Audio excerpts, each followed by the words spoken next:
ಈ ರೀತಿ ಇದೆ ನೋಡ್ತಾ ಹೋದ್ರೆ ಸ್ನೇಹಿತರೆ, ಈ ಕೆಳಗಿನ ಯಾವ ಅಣುಗಳಲ್ಲಿ ಜಲಜನಕ ಬಂಧವನ್ನು ಕಾಣಬಹುದು ಅಂತ ಕೊಟ್ಟಿದ್ದಾರೆ. ಲಾಸ್ಟ್ 2009 ಒಂದು ಪ್ರಶ್ನೆ ಪತ್ರಿಕೆಯಲ್ಲೂ ಸಹ ಸೇಮ್ ಕ್ವೆಶನ್ ಕೊಟ್ಟಿದ್ರು. ಈ ಕೆಳಗಿನ ಯಾವ ಅಣುಗಳಲ್ಲಿ ಜಲಜನಕ ಬಂಧವನ್ನು ಕಾಣಬಹುದು ಅಂತಕ್ಕಂಥ ಸೇಮ್ ಕ್ವೆಶನ್ ಕೊಟ್ಟರು, ಮತ್ತು ಆಪ್ಷನ್ಸ್ಗಳು ಮಾತ್ರ ಚೇಂಜ್ ಮಾಡಿದ್ರು ಸ್ನೇಹಿತರೆ. ಸೊ ಇಲ್ಲೂ ಅಷ್ಟೇ ಸೇಮ್ ಕ್ವೆಶನ್ ಇದೆ. ಈ ಕೆಳಗಿನ ಯಾವ ಅಣುಗಳಲ್ಲಿ ಜಲಜನಕ ಬಂಧವನ್ನು ಹೈಡ್ರೋಜನ್ ಬಾಂಡಿಂಗ್ ಅಂತ ಹೇಳ್ತೀವಿ ಕಾಣಬಹುದು? H2O, NaCl, HF ಮತ್ತು NH3, NH3 ಮತ್ತು KCl, H2O and AgCl ಅಂತ ಕೊಟ್ಟಿದ್ದಾರೆ. ಸೊ ನೋಡಿ ಸ್ನೇಹಿತರೆ, ಜಲಜನಕ ಬಂಧವನ್ನು ನೋಡ್ತಾ ಹೋದಾಗ ಹೈಡ್ರೋಜನ್ ಬಾಂಡ್ ಅಂತಕ್ಕಂಥ ಏನಿರುತ್ತೋ, ಸೊ ಆಮ್ಲಜನಕ, ನೈಟ್ರೋಜನ್ ಮತ್ತು ಫ್ಲೋರಿನ್ ಅಂತ ಹೇಳ್ತೀವಿ. ಆಮ್ಲಜನಕ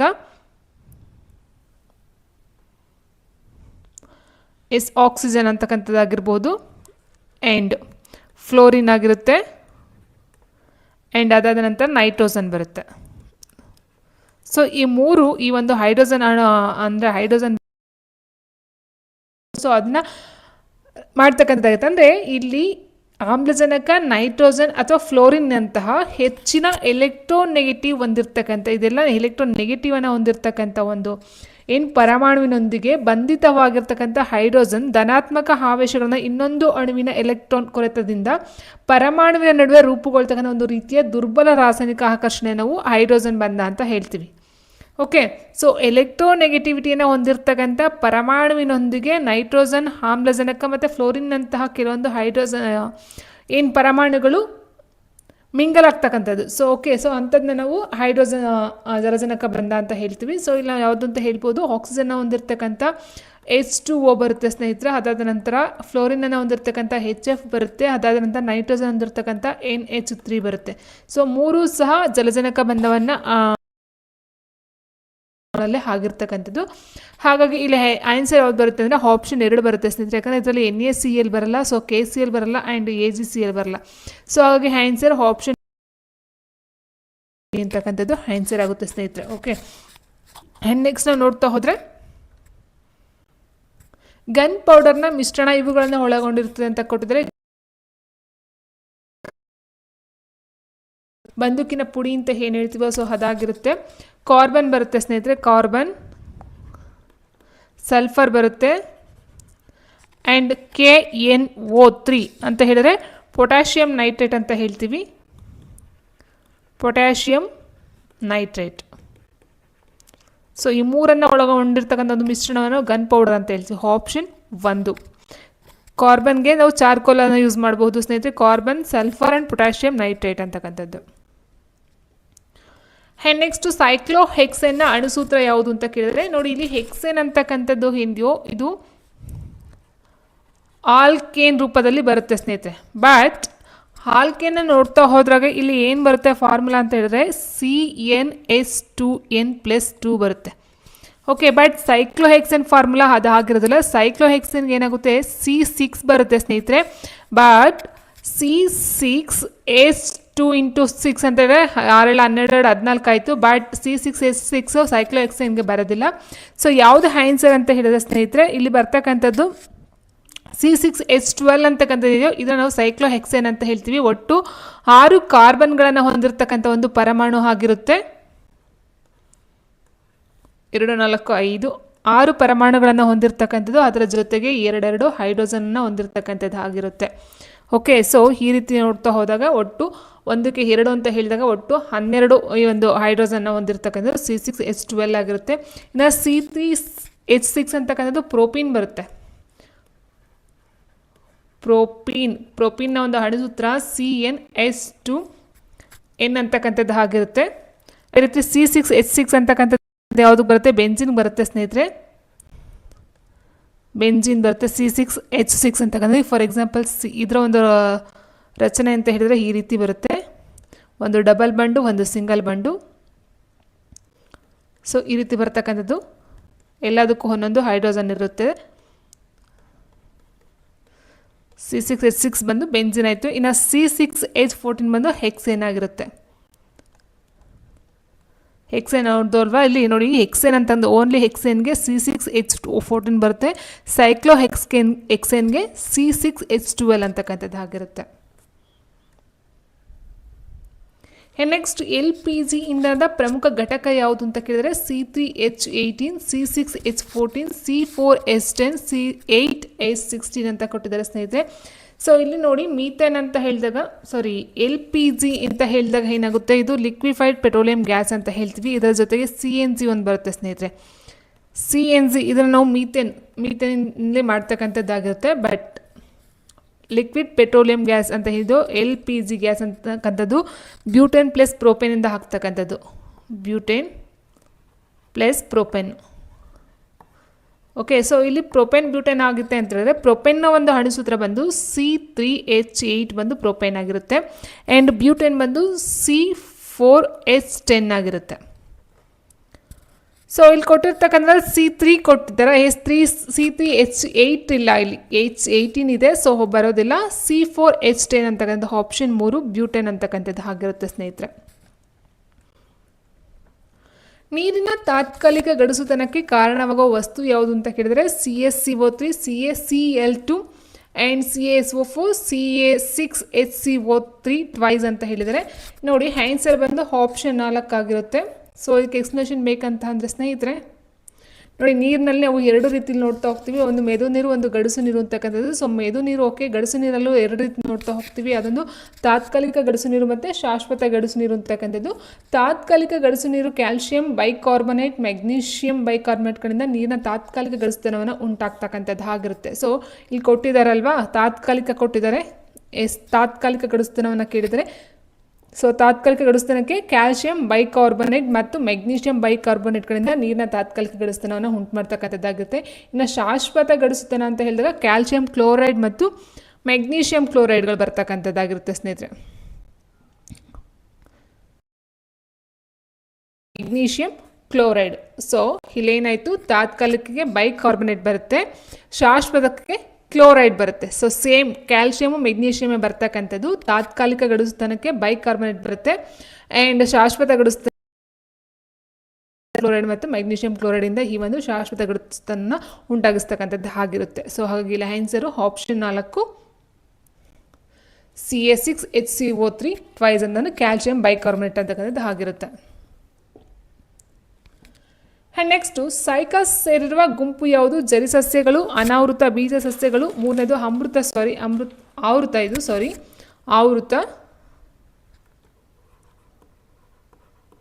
ಆವೃತ ಬೀಜ ಸಸ್ಯಗಳು, ಶೈವಲಗಳಂತ ಕೊಟ್ಟಿದ್ದಾರೆ. ಸೈಕಸ್ ಸೇರಿರ್ತಕ್ಕಂಥ ಒಂದು ಗುಂಪು ಯಾವುದು ಅಂತ ಹೇಳಿದರೆ ಅದು ಆಪ್ಷನ್ 2 ಅನಾವೃತ ಬೀಜ ಸಸ್ಯಗಳು, ಆಪ್ಷನ್ 2 ಆಗಿರುತ್ತೆ. ಸೊ ನಾವು ನೋಡ್ತಾ ಹೋದಾಗೆ ಸ್ನೇಹಿತರೆ 3 ರೀತಿ ನಾವು ನೋಡ್ತಾ ಹೋಗ್ತೀವಿ. ಅಂದರೆ ವಾಹಕನಾಳರಹಿತ ಸಸ್ಯಗಳು ಮತ್ತು ವಾಹಕನಾಳ ಸಹಿತ ಸಸ್ಯಗಳಂತ ನೋಡ್ತೀವಿ. ವಾಹಕನಾಳರಹಿತ ಸಸ್ಯದಲ್ಲಿ ಶೈವಲಗಳನ್ನು ನೋಡ್ತೀವಿ. ಇಲ್ಲಿ ಕಂದು, ಕೆಂಪು, ಸೊ ಏನು ಬರುತ್ತೋ ಹಸಿರು ಶೈವಲಗಳು, ಸೊ ಅದು ನೋಡ್ತಾ ಹೋಗ್ತೀವಿ. ಇನ್ನು ವಾಹಕನಾಳ ಸಹಿತ ಸಸ್ಯಗಳನ್ನು ನಾವು ಜರಿ ಸಸ್ಯಗಳು, ಅನಾವೃತ ಬೀಜ ಸಸ್ಯಗಳು, ಆವೃತ ಬೀಜ ಸಸ್ಯಗಳು. ಸೊ ಈ 3ನ ನಾವು ವಾಹಕನಾಳ ಸಹಿತ ಸಸ್ಯಗಳಂತ ಹೇಳ್ತೀವಿ. ಶೈವಲಗಳನ್ನು ವಾಹಕನಾಳರಹಿತ ಅಂತ ಹೇಳ್ತೀವಿ.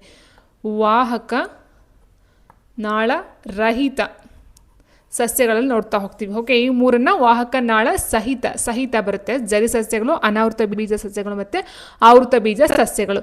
ಸೊ ಅನಾವೃತ ಬೀಜ ಸಸ್ಯಗಳಂದರೆ ಏನು? ಹಣ್ಣಿನ ಕವಚವಿಲ್ಲದ ಬೀಜಗಳನ್ನು ಉತ್ಪಾದನೆ ಮಾಡ್ತಕ್ಕಂಥ ಒಂದು ಸಸ್ಯಗಳನ್ನು ನಾವು ಅನಾವೃತ ಬೀಜ ಸಸ್ಯಗಳಂತ ಕರಿತೀವಿ. ಈ ಒಂದು ಅನಾವೃತ ಬೀಜ ಸಸ್ಯಗಳು ಗುಡ್ಡ ಬೆಟ್ಟಗಳ ಮೇಲೆ ಹಾಗೂ ಕಡಿಮೆ ತಾಪದ ಸ್ಥಳಗಳಲ್ಲಿ ಬೆಳೆಯುತ್ತವೆ. ಬಹುವರ್ಷ ಬದುಕುವ ಈ ಸಸ್ಯಗಳಲ್ಲಿ ಅನೇಕ ನಿತ್ಯ ಹರಿದ್ವರ್ಣದ ಮಂಗಗಳಿವೆ, ಕೆಲವು ಪೊದೆಗಳ ರೂಪದಲ್ಲಿ ಬೆಳೆಯುತ್ತವೆ. ಸೊ ಇದು ಮಂಗಗಳಲ್ಲ, ಮರಗಳು. ಓಕೆ, ಸೊ ಇದು ಅನೇಕ ನಿತ್ಯ ಹರಿದ್ವರ್ಣದ ಮರಗಳಿವೆ, ಕೆಲವು ಪೊದೆಗಳ ರೂಪದಲ್ಲಿ ಕಂಡು ಬರ್ತಕ್ಕಂಥದ್ದು. ಇದರ ಉದಾಹರಣೆ ಅಂತಂದರೆ ಸೈಕಸ್ ಮತ್ತು ಪೈನಸ್ ಅಂತಕ್ಕಂಥದ್ದು ಅನಾವೃತ ಬೀಜ ಸಸ್ಯಕ್ಕೆ ಎಕ್ಸಾಂಪಲ್ ಆಗಿರುತ್ತೆ. ಆ್ಯಂಡ್ ನೆಕ್ಸ್ಟು ಪ್ರೌಢ ಸಸ್ಯವು ಬೀಜಾಣುಜನಕವಾಗಿದೆ. ಇವು ಶಂಕುವಿನ ಆಕಾರದ ಅನೇಕ ಎದ್ದು ಕಾಣುವ ರಚನೆಗಳು. ಇವುಗಳಲ್ಲಿ ಪ್ರತ್ಯೇಕವಾಗಿ ಗಂಡು ಶಂಕುಗಳು ಹಾಗೂ ಹೆಣ್ಣು ಶಂಕುಗಳನ್ನು ಗುರುತಿಸಬಹುದು. ಯಾವುದರಲ್ಲಿ? ಅನಾವೃತ ಬೀಜ ಸಸ್ಯದಲ್ಲಿ. ಗಂಡು ಶಂಕುಗಳು ಸೂಕ್ಷ್ಮ ಬೀಜಾಣು ಪತ್ರಕ, ಹೆಣ್ಣು ಕೋಶಗಳು ಸ್ಥೂಲ ಬೀಜಾಣು ಪತ್ರಕಗಳನ್ನು ಹೊಂದಿವೆ. Very important. ಲಿಂಗಾಣುಗಳು ಸಂಯೋಗದಿಂದ ಉಂಟಾಗುವ ಯುಗ್ಮಜ ಬೀಜವಾಗಿ ಪರಿವರ್ತನೆಯಾಗುತ್ತದೆ, ಆದರೆ ಅದಕ್ಕೆ ಹಣ್ಣಿನ ಹೊದಿಕೆ ಇರೋದಿಲ್ಲ. ಇನ್ನು ಶಂಕುಧಾರಿ ಮರಗಳು ಪ್ರಪಂಚದ ಮರಗಳಲ್ಲೆಲ್ಲ ಅತಿ ದೊಡ್ಡ, ಅತಿ ಎತ್ತರದ ಮತ್ತು ಪ್ರಾಚೀನ ಸಸ್ಯಗಳು ಆಗಿರುತ್ತವೆ. ಫೈನ್ ಮರದ ಜೀವಿತಾವಧಿ ಸುಮಾರು 5 ವರ್ಷಕ್ಕೂ ಮೀದೆ ಎಂದು ನಂಬಲಾಗಿದೆ. ಸೊ ಫೈನ್ ಮರ ಅಂತಕ್ಕಂಥದ್ದು ಸಹ ಅನಾವೃತ ಬೀಜ ಸಸ್ಯಕ್ಕೆ ಬರ್ತಕ್ಕಂಥದ್ದು. ಅಂಡ್ ಸಿಕಾಯ ವೃಕ್ಷವು 125 ಮೀಟರ್ ಎತ್ತರಕ್ಕೆ ಬೆಳೆಯುವ ಮರ. ಇದರ ಮುಖ್ಯ ಕಾಂಡ ಸುತ್ತಳತೆ ಸುಮಾರು 10. ಇದೆಲ್ಲ ಅನಾವೃತ ಬೀಜ ಸಸ್ಯಕ್ಕೆ ಸಂಬಂಧಪಟ್ಟಂತ ಒಂದು ಇನ್ಫಾರ್ಮೇಶನ್ ಆಗಿರುತ್ತೆ ಸ್ನೇಹಿತರೆ, ನೋಡ್ಕೊಳ್ತಾ ಹೋಗಿ. ಅಂಡ್ ನೆಕ್ಸ್ಟ್ ಏರಿಯೋಲರ್ ಅಂಗಾಂಶ ಕಂಡುಬರುವುದು ಇಲ್ಲಿ ಚರ್ಮದ ಕೆಳಗೆ, ಶ್ವಾಸಕೋಶಗಳಲ್ಲಿ, ಬಾಯಿಯ ಅಂಗಳದಲ್ಲಿ ಅಂಡ್ ಮೂತ್ರಪಿಂಡಗಳಲ್ಲಿ. ಸೊ ಏರಿಯೋಲರ್ ಅಂತ ಕಂಡುಬರ್ತಕ್ಕಂಥ ನಮಗೆ ಚರ್ಮದ ಕೆಳಗಡೆ ಕಂಡುಬರ್ತಕ್ಕಂಥ ಒಂದು ಅಂಗಾಂಶ ಆಗಿರುತ್ತೆ ಸ್ನೇಹಿತರೆ. ಸೊ ಇದು ಶ್ವಾಸಕೋಶ ಆಗಿರ್ಬೋದು, ಮೂತ್ರಪಿಂಡಕ್ಕೆ, ಇದೆಲ್ಲೂ ಸಹ ಈ ಒಂದು ಅಂಗಾಂಶ ಆಗಲಿ ಅಥವಾ ಚರ್ಮದ ಕೆಳಗಡೆ ಬರ್ತಕ್ಕಂಥದ್ದು ಒಂದು ಅಂಗಾಂಶ ಆಗಿರುತ್ತೆ. ಆಪ್ಷನ್ 1. ಅಂಡ್ ನೆಕ್ಸ್ಟ್ ಅಂಗಗಳ ಉಪಯೋಗ ಮತ್ತು ಅನುಪಯೋಗ, ಅಂದರೆ ಅಂಗಗಳ ಉಪಯೋಗ ಅನುಪಯೋಗ, ಇಟ್ ಮೀನ್ಸ್ ಅಡ್ವಾಂಟೇಜಸ್ ಡಿಸ್ಅಡ್ವಾಂಟೇಜ್ ಬಗ್ಗೆ ಸಿದ್ಧಾಂತವನ್ನು ವಿವರಿಸಿದವರು ಯಾರು? Charles Darwin, Wallace, Morgan and Lamarck ಅಂತ ಕೊಟ್ಟಿದ್ದಾರೆ. ಆನ್ಸರ್ ಸ್ನೇಹಿತರೆ ಆಪ್ಷನ್ 4 ಲಾಮಾರ್ಕ್, ಆಪ್ಷನ್ 4. ಪ್ರಾಣಿ ರಾಜ್ಯದಲ್ಲಿ ಅತ್ಯಂತ ದೊಡ್ಡ ಗುಂಪು ಯಾವುದು? ಮೃದ್ವಂಗಿಗಳು, ವಲಯವಂತಗಳು, ಸಂಧಿಪದಿಗಳು ಮತ್ತು ಕಂಟಕ ಚರ್ಮಿಗಳು. ಇದು ಸಹ ಆಲೇ ಹೇಳಿದ್ದೀನಿ, ಇದು ಒಂದು ಎಕ್ಸಾಂಪಲ್ ಕೊಟ್ಟಿದ್ರು ಸ್ನೇಹಿತರೆ. ಪ್ರಾಣಿ ರಾಜ್ಯದಲ್ಲಿ ಅತ್ಯಂತ ದೊಡ್ಡ ಗುಂಪು ಯಾವುದು ಅಂತ ಹೇಳಿದ್ರೆ ಅದು ಸಂಧಿಪದಿಗಳು, ಆಪ್ಷನ್ 3 ಆಗಿರುತ್ತೆ. ನೋಡಿ ಇಲ್ಲಿ ಪ್ರಾಣಿಗಳನ್ನ ನೋಡ್ತಾ ಹೋದಾಗೆ ಇಲ್ಲಿಯವರೆಗೆ ಒಟ್ಟು 1.2 ಮಿಲಿಯನ್ ವೈವಿಧ್ಯಮಯ ಪ್ರಾಣಿಗಳನ್ನು ಪ್ರಾಣಿ ಸಾಮ್ರಾಜ್ಯದಲ್ಲಿ ಗುರುತಿಸಲಾಗಿದೆಯಂತೆ. ಆ್ಯಂಡ್ ಪ್ರಾಣಿಗಳನ್ನು ಅಕಶೇರುಕಗಳು ಮತ್ತು ಕಶೇರುಕಗಳು ಎಂದು ವರ್ಗೀಕರಣವನ್ನು ಮಾಡಲಾಗಿದೆ. ಅಕಶೇರುಕ ಅಂತ ಹೇಳಿದ್ರೆ ಬೆನ್ನು ಮೂಳೆ ಹೊಂದಿಲ್ಲದೆ ಪ್ರಾಣಿಗಳನ್ನು ನಾವು ಅಕಶೇರುಕಗಳು ಅಂತ ಕರಿತೀವಿ. ಫಾರ್ ಎಕ್ಸಾಂಪಲ್ ಅಮೀಬಾ, ಬಸವನ ಹುಳು, ನಕ್ಷತ್ರ ಮೀನು, ಈ ರೀತಿ ಬರ್ತಾ ಹೋಗುತ್ತೆ. ಇನ್ನು ಬೆನ್ನು ಮೂಳೆಯನ್ನು ಹೊಂದಿರತಕ್ಕಂಥದ್ದು ನಾವು ಕಶೇರುಕ ಪ್ರಾಣಿಗಳಂತ ಹೇಳ್ತೀವಿ ಸ್ನೇಹಿತರೆ. ಸೊ ಅದು ಮೀನುಗಳು ಮತ್ತು ಉಭಯವಾಸಿಗಳಾಗಿರುತ್ತೆ. ಇನ್ನು ಅಕಶೇರುಕ ಪ್ರಾಣಿಗಳನ್ನು ವರ್ಗೀಕರಣ ಮಾಡ್ತೀವಿ. ಒಟ್ಟು 7 ರೀತಿಯಲ್ಲಿ: ಸ್ಪಂಜು ಪ್ರಾಣಿಗಳು, ಕುಡುಕು ಕಣವಂತಗಳು, ಚಪ್ಪಟೆ ಹುಳುಗಳು, ದುಂಡು ಹುಳುಗಳು, ವಲಯವಂತಗಳು, ಸಂಧಿಪದಿಗಳು, ಕಂಟಕ ಚರ್ಮಿಗಳು. ಸೊ ಈ ರೀತಿ ಒಟ್ಟು 7 ರೀತಿಯಲ್ಲಿ ನಾವು ಡಿವೈಡ್ ಮಾಡ್ತಾ ಹೋಗ್ತೀವಿ. ಸೊ ಅದರಲ್ಲಿ ಸಂಧಿಪದಿಗಳನ್ನು ನೋಡ್ತಾ ಹೋದಾಗ ಸ್ನೇಹಿತರೆ, ಸಂಧಿಪದಿ ಎಂದು ಈ ಪ್ರಾಣಿಗಳಲ್ಲಿ ಕೀಲು ಕಾಲುಗಳನ್ನು ಒಳಗೊಂಡಂತಹ ಚಲನಾಂಗವಿರುವುದರಿಂದ ಇವುಗಳನ್ನು ನಾವು ಸಂಧಿಪದಿಗಳೆಂದು ಕರೆಯಲಾಗುತ್ತದೆ. ಸಂಧಿಪದಿಗಳ ವಂಶವು ಪ್ರಾಣಿಗಳ ಗುಂಪುಗಳಲ್ಲಿ ಅತ್ಯಂತ ದೊಡ್ಡದಾಗಿದ್ದು ಎಲ್ಲ ಪರಿಸರಗಳಲ್ಲಿ ಹೊಂದಿಕೊಂಡು ವಾಸಿಸುವ ಸಂಧಿಪದಿಗಳ ವಿಶಿಷ್ಟ ಲಕ್ಷಣ. ಅಂದರೆ ಎಲ್ಲ ರೀತಿಯ ಒಂದು ಪರಿಸರ, ಅಂದರೆ ಚಳಿ, ಮಳೆ, ಗಾಳಿ ಆಗಿರ್ಬೋದು, ಮರಳಾಗಿರ್ಬೋದು, ಸೊ ಎಲ್ಲ ರೀತಿಯಲ್ಲೂ ಸಹ ಇವು ಹೊಂದಿಕೊಳ್ತವೆ ಅಂತಕ್ಕಂಥದ್ದು ಆಗಿರುತ್ತೆ. ಆ್ಯಂಡ್ ಎಲ್ಲ ಪರಿಸರಗಳಲ್ಲಿ ಹೊಂದಿಕೊಂಡು ವಾಸಿಸುವ ಸಂಧಿಪದಿಗಳ ವಿಶಿಷ್ಟ ಲಕ್ಷಣ ಆಗಿರುತ್ತೆ. ಸಂಧಿಪದಿಗಳು ಮುಪ್ಪದರ ಪ್ರಾಣಿಗಳಾಗಿರುತ್ತೆ. ಆ್ಯಂಡ್ ನೆಕ್ಸ್ಟ್ ಸಂಧಿಪದಿಗಳ ಮೇಲೆ ಕೈಟಿನ್ ಎಂಬ ವಸ್ತುವಿನಿಂದಾದ ಕವಚ. ಸೊ ಇದು ಸಹ ಕೇಳಿದ್ದಾರೆ ಸ್ನೇಹಿತರೆ. ಸಂಧಿಪದಿಗಳ ಮೇಲೆ ಕೈಟಿನ್ ಎಂಬ ವಸ್ತುವಿನಿಂದಾದಂಥ ಒಂದು ಕವಚ ಇರುತ್ತೆ. ಆ್ಯಂಡ್ ಸಂಧಿಪದಿಗಳ ದೇಹಾಂತರವಾದಗಳಲ್ಲಿ ರಕ್ತ ತುಂಬಿರುವುದರಿಂದ ಇದಕ್ಕೆ ಹಿಮೋಸೀಲ್ ಎಂದು ಕರೆಯಲಾಗುತ್ತದೆ. ಸಂಧಿಪದಿಗಳಿಗೆ ಹಿಮೋಸೀಲ್ ಅಂತಲೂ ಸಹ ಕರೀತಾರೆ. ಅದೊಂದು ಪಾಯಿಂಟನ್ನು ಸಹ ನೋಟ್ ಮಾಡ್ಕೊಳ್ತಾ ಹೋಗಿ. ಆ್ಯಂಡ್ ನೆಕ್ಸ್ಟ್ ಸಣ್ಣ ಕರಡಿನಲ್ಲಿರುವ ವಿಲ್ಲೈಗಳು. ಓಕೆ, ವಿಲೈಗಳು. ಸೊ ಅದರ ಒಂದು ಕೆಲಸ ಏನು ಅಂತ ಕೇಳಿದರೆ, ಹೀರುವಿಕೆ ಮೇಲ್ಮೈಯನ್ನು ಹೆಚ್ಚಿಸುತ್ತದೆ, ಅನಾವಶ್ಯಕ ಆಹಾರಾಂಶಗಳನ್ನು ಶೋಧಿಸುವೆ, ಆಹಾರದ ಚಲನೆಗಳನ್ನು ನಿಯಂತ್ರಿಸುತ್ತದೆ, ಕರುಳಿನ ಗೋಡೆಗೆ ಆಂತರಿಕ ಆಧಾರವನ್ನು ನೀಡುತ್ತದೆ. ಸೊ ನಾವು ನೋಡಿದ್ವಿ ಸ್ನೇಹಿತರೆ, ಇದು ಟಿಗೆ ಸಂಬಂಧಪಟ್ಟಂತೆ ಸ್ಟಡಿ ಮಾಡಬೇಕಾದ್ರೆ ಹೇಳಿದ್ವಿ. ಸಣ್ಣ ಕರುಳಿನ ಕಾರ್ಯ ಅಂತ ಹೇಳಿದರೆ ಹೀರುವಿಕೆಯ ಮೇಲ್ಮೈಯನ್ನು ಹೆಚ್ಚಿಸುತ್ತದೆ, ಆಪ್ಷನ್ 1. ವಾತಾವರಣದ ಉಷ್ಣತೆ ಹೆಚ್ಚಿದಂತೆ ಚರ್ಮದ ಅಡಿಯ ರಕ್ತನಾಳಗಳು ಸುತ್ತಿಕೊಳ್ಳುತ್ತವೆ, ಕುಗ್ಗುತ್ತವೆ, ಹಾಳಾಗುತ್ತವೆ ಆ್ಯಂಡ್ ಹಿಗ್ಗುತ್ತವೆ ಅಂತ ಕೊಟ್ಟಿದ್ದಾರೆ ಸ್ನೇಹಿತರೆ. ವಾತಾವರಣದ ಉಷ್ಣತೆ ಹೆಚ್ಚಾದಂತೆ ಚರ್ಮದ ಅಡಿಯ ರಕ್ತನಾಳಗಳು ಏನಾಗುತ್ತವೆ? ಇದಕ್ಕೆ ಬೆಸ್ಟ್ ಎಕ್ಸಾಂಪಲ್ ಅಂತ ಹೇಳಿದ್ರೆ ಸ್ನೇಹಿತರೆ ಇದೇ ಅಂತ ಅಲ್ಲ. ನೋಡಿ, ಈಗ ವೈರ್ಗಳಾಗಿರ್ಬೋದು, ಬಿಸಿಲಿನ ಟೈಮಲ್ಲಿ ಏನಾಗುತ್ತೆ, ಜೋತ್ ಬೀಳುತ್ತೆ ಕೆಳಗಡಿಕೆ. ಅದೇ ನೀವು ಚಳಿಗಾಲದಲ್ಲಿ ನೋಡಿ ಗಟ್ಟಿಯಾಗಿರುತ್ತೆ. ಇಟ್ ಮೀನ್ಸ್ ಅದು ಲೈನಲ್ಲಿರುತ್ತೆ. ಬಟ್ ಬಿಸಿಲು ಬಂದಾಗ ಏನಾಗುತ್ತೆ, ಬೇಸಿಗೆಗಾಲದಲ್ಲಿ ಅದು ಈ ರೀತಿ ಜೋತ್ ಬೀಳೋದಾಗಿರ್ಬೋದು. ಆ್ಯಂಡ್ ನೆಕ್ಸ್ಟ್ ಇನ್ನೂ ಒಂದು ಹೇಳ್ಬೇಕಂದ್ರೆ, ಈಗ ಬಿಸಿ ನೀರು ಕಾಯಿಸ್ತೀವಿ ಅಂತ ಹೇಳಿದ್ರೆ ಸ್ನೇಹಿತರೆ, ಹಂಡೆಯಲ್ಲಿ ಇದರಲ್ಲಿ ತುಂಬ ಹಾಕಿರಿ, ಬಿಸಿ ಮಾಡ್ತಾ ಏನಾಗುತ್ತೆ, ನೀರು ಸ್ವಲ್ಪ ಹೊರಗಡೆ ಬಂದಿರುತ್ತೆ. ಅಂದರೆ ಬಿಸಿಗೆ ಏನಾಗುತ್ತೆ, ವಸ್ತುಗಳೆಲ್ಲ ಏನಾಗುತ್ತೆ, ಹಿಗ್ಗುತ್ತವೆ. ಆಪ್ಷನ್ 4 ಹಿಗ್ಗುತ್ತವೆ, ಹೆಚ್ಚಾಗ್ತವೆ. ಸೊ ಆನ್ಸರ್ ಅದು ಜಸ್ಟ್ ಇದು ರಕ್ತನಾಳ ಅಂತಲ್ಲ, ಬೇರೆ ವಸ್ತುಗಳಿಗೂ ಹೋಲಿಸ್ಕೊಂಡೋಗ್ಲೂ ಅಷ್ಟೇ ಬಿಸಿಗೆ ಏನಾಗುತ್ತೆ, ಹಿಗ್ಗುತ್ತೆ. ಮಾಂಸಾಹಾರಿ ಸಸ್ಯಗಳಲ್ಲಿ ಮಾರ್ಪಾಡಾಗುವ ಭಾಗ ಯಾವುದು? ಬೇರು, ಕಾಂಡ, ಎಲೆ, ಇಡೀ ಸಸ್ಯ. ಮಾಂಸಾಹಾರಿ ಸಸ್ಯಗಳು ಅಂದರೆ ಕೀಟಹಾರಿ ಸಸ್ಯಗಳು ಅಂತಲೂ ಸಹ ನಾವೇನು ಹೇಳ್ತೀವೋ, ಸಸ್ಯಗಳಲ್ಲಿ ಮಾರ್ಪಾಡಾಗ್ತಕ್ಕಂಥ ಒಂದು ಭಾಗ ಯಾವುದು ಅಂತ ಕೇಳಿದರೆ ಬೇರು, ಕಾಂಡ, ಎಲೆ ಮತ್ತು ಇಡೀ ಸಸ್ಯ ಅಂತ ಹೇಳಿದರೆ. ಸೊ ಆನ್ಸರ್ ಸ್ನೇಹಿತರೆ ಆಪ್ಷನ್ 3 ಎಲೆ ಆಗಿರುತ್ತೆ. ಶೇಕಡ 10 ನಿಯಮವನ್ನು ಪ್ರತಿಪಾದಿಸಿದವರು ಯಾರು? ಕೆಲ್ವಿನ್ ಆ್ಯಂಡ್ ಇದು ಕಿಜ್ಡರ್ಮನ್ ಅಂತ ಕೊಟ್ಟಿದ್ದಾರೆ ಸ್ನೇಹಿತರೆ. ಸೊ ಇದು ರೇಮಂಡ್ ಲಿಂಡ್ಮ್ಯಾನ್ ಅಂತ ಬರುತ್ತೆ. ರೇಮಂಡ್ ಲಿಂಡ್ಮನ್. ಓಕೆ, ಸೊ ಇದು ಆ್ಯಕ್ಚುಲಿ ಇರ್ತಕ್ಕಂಥ ನಿಜವಾದ ಹೆಸರು ರೇಮಂಡ್ ಲಿಂಡ್ಮ್ಯಾನ್ ಅಂತಕ್ಕಂಥದ್ದು. ಸೊ ಇವರು ಶೇಕಡ 10 ನಿಯಮವನ್ನು ಪ್ರತಿಪಾದನೆ ಮಾಡ್ತಕ್ಕಂಥವ್ರು ಆಗಿರ್ತಾರೆ. So answer option 2 Raymond Lindeman ಅಂತಕ್ಕಂಥವ್ರು. ಇದು ಕಿಚರ್ಡ್ಮನ್ ಅಲ್ಲ, ಸೊ ಲಿಂಡರ್ಮನ್ ಅಂತಕ್ಕಂಥದ್ದು. 2 ಕಾಂತ ಧ್ರುವಗಳ ನಡುವಿನ ಅಂತರವನ್ನು ಅರ್ಧದಷ್ಟು ಕಡಿಮೆ ಮಾಡಿದಾಗ ಅವುಗಳ ನಡುವಿನ ಬಲವು ಏನಾಗುತ್ತದೆ? 2 ಕಾಂತ ಧ್ರುವಗಳು ಇರುತ್ತೆ, ಅಥವಾ ಇದೊಂದು ಕಾಂತ ಧ್ರುವ ಇದೊಂದು ಕಾಂತ ಧ್ರುವ, ಅಥವಾ 2 ಕಾಂತ ಧ್ರುವಗಳು ಈ ಕಡೆ ಅಂತಲೇ ಅಂದ್ಕೊಳ್ಳಿ. ಇದೊಂದು ಧ್ರುವ ಇದೊಂದು ಧ್ರುವ. ಸೊ ನಡುವಿನ ಅಂತರವನ್ನು ಕಡಿಮೆ ಮಾಡಿದಾಗ ಅವುಗಳ ನಡುವಿನ ಬಲ, ಅಂತರವನ್ನು ಕಡಿಮೆ ಮಾಡಿದ್ರೆ ಏನಾಗುತ್ತೆ ಅಂದರೆ ನಡುವಿನ ಬಲ 4ರಷ್ಟು ಹೆಚ್ಚಾಗುತ್ತದೆ. ಆಪ್ಷನ್ 4ರಷ್ಟು ಹೆಚ್ಚಾಗುತ್ತದೆ ಅಂತಕ್ಕಂಥದ್ದು. ಸೊ ಡಬಲ್ ಅಲ್ಲ, 4ರಷ್ಟು ಜಾಸ್ತಿ ಆಗುತ್ತೆ ಅರ್ಧದಷ್ಟು ಕಡಿಮೆ ಮಾಡಿದಾಗ. ಸೊ ಡಿ ದೂರದಲ್ಲಿರುವ ಒಂದು ರಾಶಿಯ 2 ವಸ್ತುವಿನ ನಡುವಿನ ಬಲ 20 ನ್ಯೂಟನ್. ದೂರವನ್ನು ಸ್ಥಿರವಾಗಿಟ್ಟು ಅವುಗಳ ರಾಶಿಯನ್ನು ಇಮ್ಮಡಿ ಮಾಡಿದರೆ ಅವುಗಳ ನಡುವಿನ ಬಲವು ಎಷ್ಟು ಅಂತ ಕೇಳಿದ್ದಾರೆ. ಇಲ್ಲಿ ಏನಾಗಿದೆ, ಡಿ ದೂರದಲ್ಲಿರೋ ಒಂದು ರಾಶಿಯ 2 ವಸ್ತುವಿನ ನಡುವಿನ ಬಲ 20 ಅಂತ ಕೊಟ್ಟಿದ್ದಾರೆ, 20 N. ಓಕೆ, ಇದು ಇನಿಷಿಯಲ್ ಸ್ಟೇಜಲ್ಲಿ ಇರ್ತಕ್ಕಂಥದ್ದು F1 ಅಂತ ತೊಗೊಂಡ ಸ್ನೇಹಿತರೆ. ಸೊ F1 ಫಾರ್ಮುಲಾ ಬಂದು G into M1 M2 divided by D². Actually ಇದು ನಿಜವಾದ ಫಾರ್ಮುಲಾ. ಇದರ ಒಂದು ವ್ಯಾಲ್ಯೂ ಫಸ್ಟ್ ಇನಿಷಿಯಲ್ ಸ್ಟೇಜು ಕೊಟ್ಬಿಟ್ಟಿದ್ದಾರೆ 20 ನ್ಯೂಟನ್ ಅಂತಕ್ಕಂಥದ್ದು. ಸೊ ನೆಕ್ಸ್ಟ್ ಏನಾಗಿದೆ, ದೂರವನ್ನು ಸ್ಥಿರವಾಗಿ ಇಟ್ಕೊಂಡು ಅಂದರೆ D² ಏನಿದೆಯೋ D² ಸೇಮ್ ಇದೆ. ಆ್ಯಂಡ್ ಅವ್ನ ರಾಶಿಯನ್ನು ಇಮ್ಮಡಿ ಮಾಡಿದಾಗ 2 ಡಬಲ್ ಮಾಡಿದಾಗ ಏನಾಗುತ್ತೆ ನೋಡಿ, ಈ ಫಾರ್ಮುಲಾ ಏನಾಗುತ್ತೆ, ಇದು F2 ಅಂತ ನಾವು ತೊಗೊಂಡ್ರೆ ಎರಡನೇ ಸ್ಟೇಜ್ಗೆ M1 ಅಂತ ಇರ್ತಕ್ಕಂಥದ್ದು 2M1 ಆಯಿತು, M2 ಇರ್ತಕ್ಕಂಥ 2M2 ಆಯಿತು ಡಬಲ್ ಮಾಡಿದಾಗ.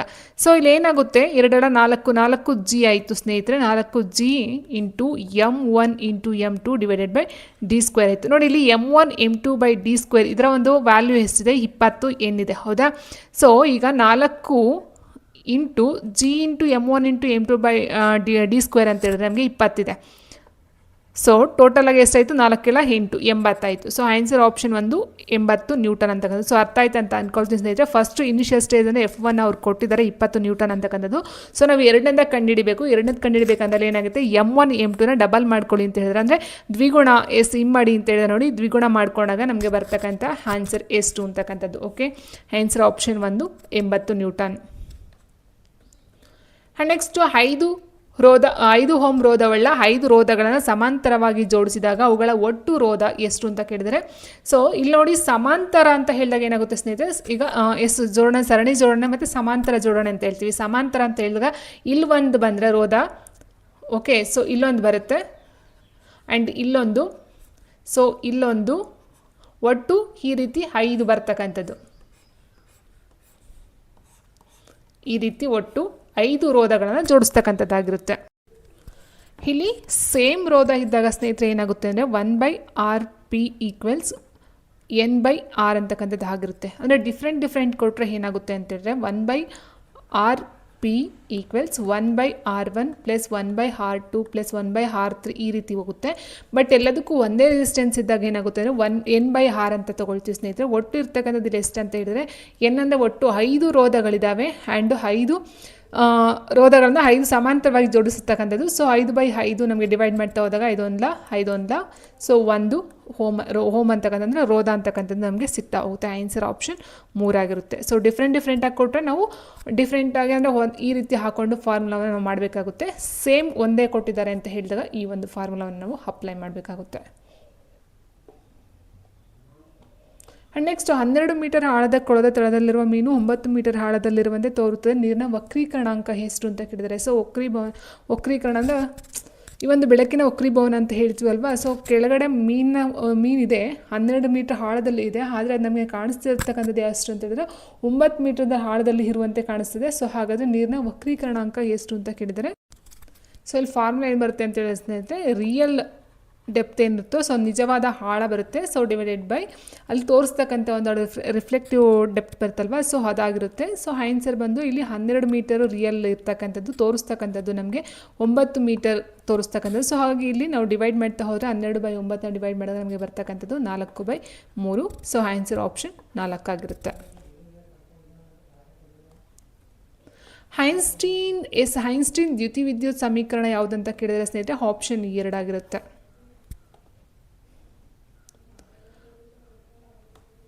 ಒಂದು ರೇಡಿಯೋ ವಿಕಿರಣ ವಸ್ತುವನ್ನು ಕುದಿಯುವ ನೀರಿನಲ್ಲಿ ಇಡಲಾಗಿದೆ, ಆಗ ಅದರ ಕ್ರಿಯಾಶೀಲತೆ ಹೆಚ್ಚುತ್ತದೆ, ಕಡಿಮೆಯಾಗುತ್ತದೆ, ಏರಿಳಿತ ಹೊಂದುತ್ತದೆ, ಬದಲಾಗುವುದಿಲ್ಲ ಅಂತ ಕೊಟ್ಟಿದ್ದಾರೆ. ಸೊ ಇಲ್ಲಿ ಯಾವುದೇ ಒಂದು ರೀತಿಯಲ್ಲಿ ಚೇಂಜಸ್ ಆಗೋದಿಲ್ಲ. ಆನ್ಸರ್ ಆಪ್ಷನ್ 4 ಬದಲಾಗುವುದಿಲ್ಲ. ಈ ಕೆಳಕಂಡಲ್ಲಿ ಯಾವುದು ಎಲೆಕ್ಟ್ರಾನ್ಸ್ ವಿಭಾಗದಲ್ಲಿ ಸ್ಥಾನ ಪಡೆಯುತ್ತದೆ? ಹೈಪೆರಾನ್, ಪ್ರೋಟಾನ್, ಮೇಸಾನ್ಸ್, ನ್ಯೂಟ್ರಾನ್ಗಳಂತ ಕೊಟ್ಟಿದ್ದಾರೆ ಸ್ನೇಹಿತರೆ. ಸೊ ಎಲೆಕ್ಟ್ರಾನ್ಗಳ ವಿಭಾಗದಲ್ಲಿ ಸ್ಥಾನ ಪಡೆಯುತ್ತದೆ. So answer option 4 ನ್ಯೂಟ್ರಾನ್ಗಳು. ಭಾರತವು ಪ್ರಪ್ರಥಮ ಬಾರಿಗೆ ಉಡಾವಣೆ ಮಾಡಿದಂಥ ಉಪಗ್ರಹ ಇದಾಗಿದೆ ಅಂತ ಕೇಳಿದರೆ ಸೊ ಗೊತ್ತಿರುವ ಹಾಗೆ ಆರ್ಯಭಟ ಆಗಿರುತ್ತೆ. ಆಪ್ಷನ್ 1. ಒಂದು ಟ್ರಾನ್ಸಿಸ್ಟರ್ನಲ್ಲಿ ಸಾಂಪ್ರದಾಯಿಕ ವಿದ್ಯುತ್ ಪ್ರವಾಹವು ಪಾಯದಿಂದ ಉತ್ಸರ್ಜಕದ ಕಡೆ ಹರಿಯುತ್ತದೆ, ಹಾಗಾದರೆ ಆ ಟ್ರಾನ್ಸಿಸ್ಟರ್ ಯಾವ ರೀತಿಯಾದಂತ ಕೇಳಿದರೆ ಸ್ನೇಹಿತರೆ ಸೊ ಅದು NPN. ನೀರಿನ ಅತ್ಯಧಿಕ ಸಾಂದ್ರತೆಯನ್ನು ಈ ಕೆಳಗಿನ ಉಷ್ಣತೆಯಲ್ಲಿ ಕಾಣಬಹುದು. ಅತ್ಯಧಿಕ ಸಾಂದ್ರತೆ ಅಂತ ಹೇಳಿದಾಗ 4 ಡಿಗ್ರಿ ಸೆಲ್ಸಿಯಸ್.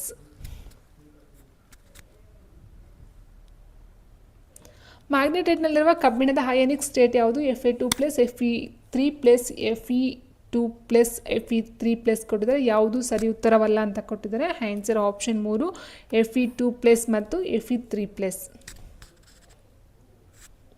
ಧನ ಮತ್ತು ಋಣ ಅಯಾನ್ಗಳ ಮಧ್ಯೆ ಉಂಟಾಗುವ ರಾಸಾಯನಿಕ ಬಂಧ ಯಾವುದೆಂದರೆ ಎಲೆಕ್ಟ್ರೋವೈಲೆನ್ಸಿ, ಸಹವೈಲೆನ್ಸಿ, ಮೆಟಾಲಿಕ್ ಆ್ಯಂಡ್ ಜಲಜನಕ ಬಂಧ ಅಂತ ಕೊಟ್ಟಿದ್ದಾರೆ ಸ್ನೇಹಿತರೆ. ಸೊ ಆನ್ಸರ್ ಆಪ್ಷನ್ 1 ಎಲೆಕ್ಟ್ರೋವೈಲೆನ್ಸಿ ಬಂಧ. ಧನ ಮತ್ತು ಋಣ ಅಯಾನ್ಗಳ ಮಧ್ಯೆ ಉಂಟಾಗುವ ರಾಸಾಯನಿಕ ಬಂಧ ಎಲೆಕ್ಟ್ರೋವೈಲೆನ್ಸಿಯ ಬಂಧ ಆಗಿರುತ್ತದೆ.